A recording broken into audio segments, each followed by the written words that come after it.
Welcome to One Word a Day. I'm Sophie, your pilot into the universe of Chinese. Let's continue exploring some action words that's possibly associated with horse movement. So we have been talking about galloping, running, trumping, kicking, and today, 跛 is not the positive action word. It's actually describing um, injured horse that's limping. So limp, 跛 is today's word.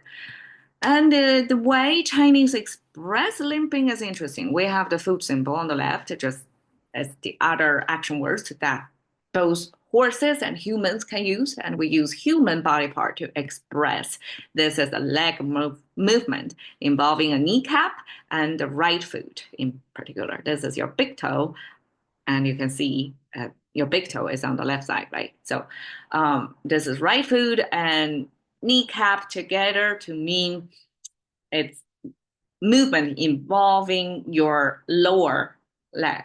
So I guess when you move your thighs, we don't really depicting thigh movement.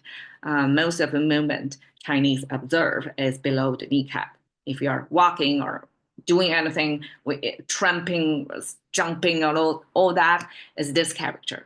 That's lower leg movement. Okay, the right side is 皮, is skinning process. So came from hunter-gatherer society that if you have your catch before you can eat them, there's some food processing or preparation need to be done. Here is the three-finger hand symbol, just like this three-toe foot symbol. Chinese abstract our digits into from 5 reduced to 3. So this is particularly right hand as well. And all this Chinese, yeah, you can see Chinese is a very right-handed, right foot, right hand, right? And then here is supposedly your catch, the dead animal body there. And then you're skinning, so you're taking off a piece of skin from that animal with your hand.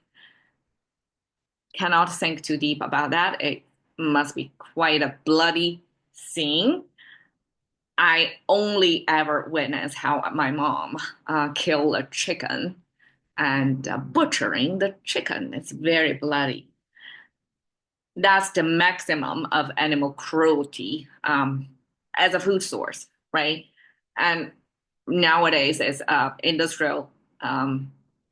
industrialized world that people delegate that bloody business to a profession, the butchery, right? We use machines and all that. So most of us are removed from this killing a life experience, even, I mean, animal killing. So this skinning process in ancient times, I would imagine, it's not delegated, it's not specialized. It's almost like everybody, not everybody, if not everybody, somebody in your tribe got to be doing that, right? So the population who knows how to skin the animals must be way bigger. The percentage in population way bigger than today. So 皮 means skinning, and with skinning paired with the food symbol, it somehow becomes limping. And then I would imagine this probably is associated with if you have a broken skin on any lower body part that cannot take pressure, body weight much, that you got to limp.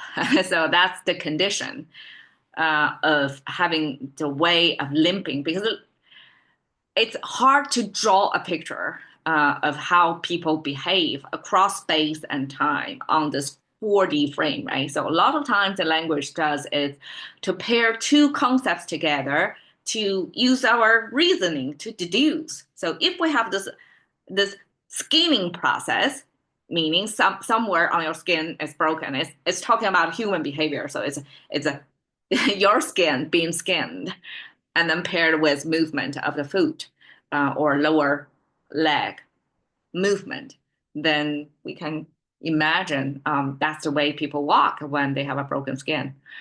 All right, so that's 跛.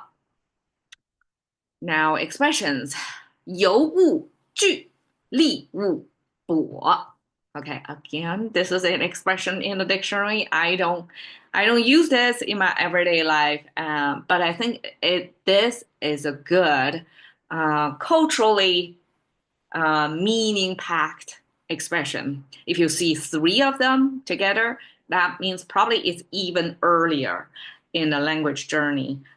Because once we form concept by creating individual characters, and then we start to coin some set expressions or phrases, and Chinese has a ton of like this one, this 不憋千里. Okay, this one is not commonly used in my language as well, but it's in the dictionary to illustrate how 不 is used.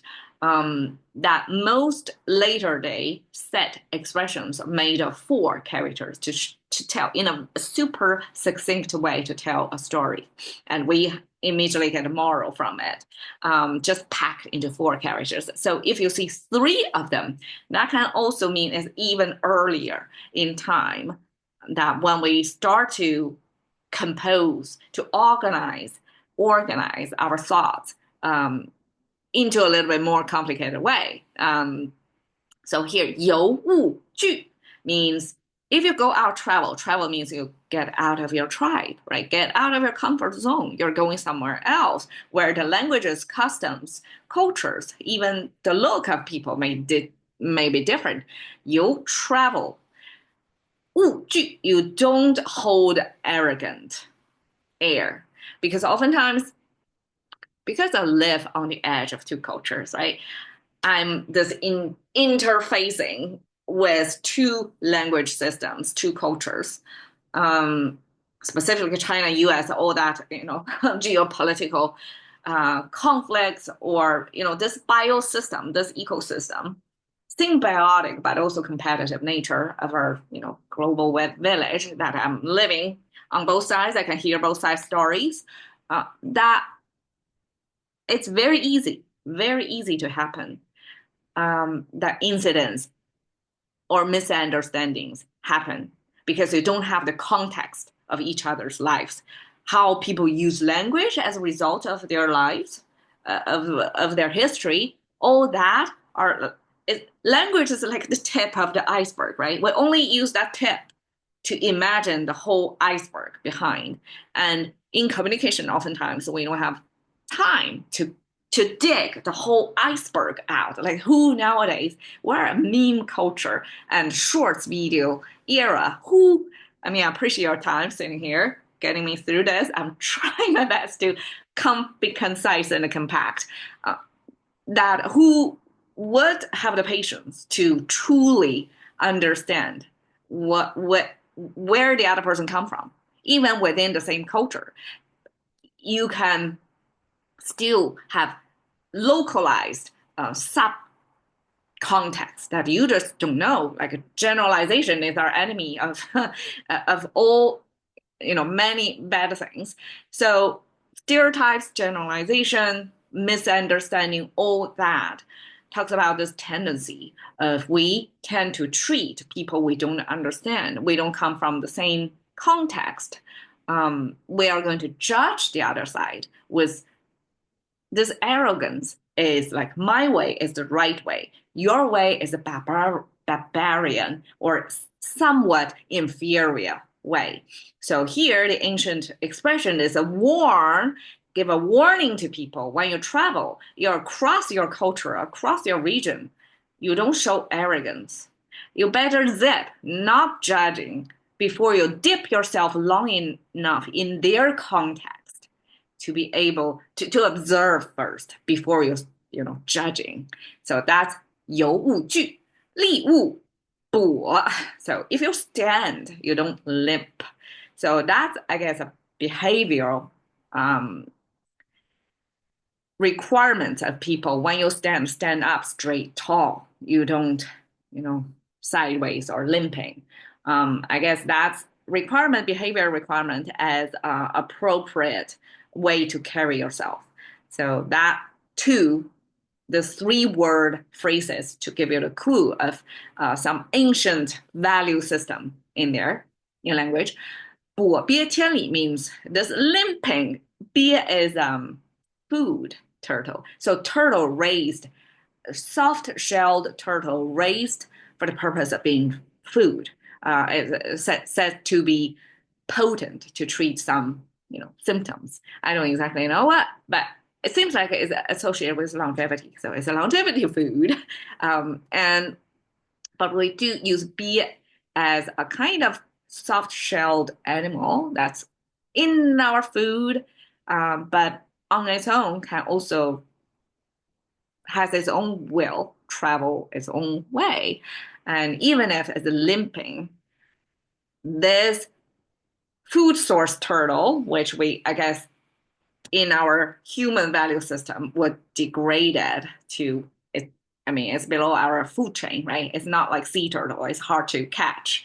Therefore, out of your range, you probably respect that or value that more than things you raise on a turtle farm to eat. You probably don't value those as much. So this limping is even worse.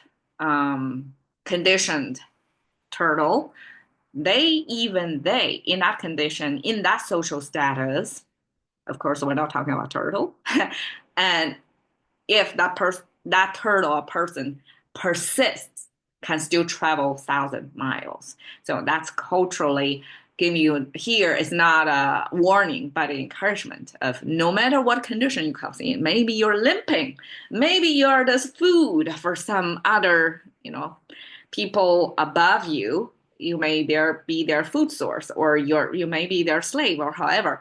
But you will set your mind to do something, it can still cover a big ground. So that's almost, yeah. Tell people don't give up.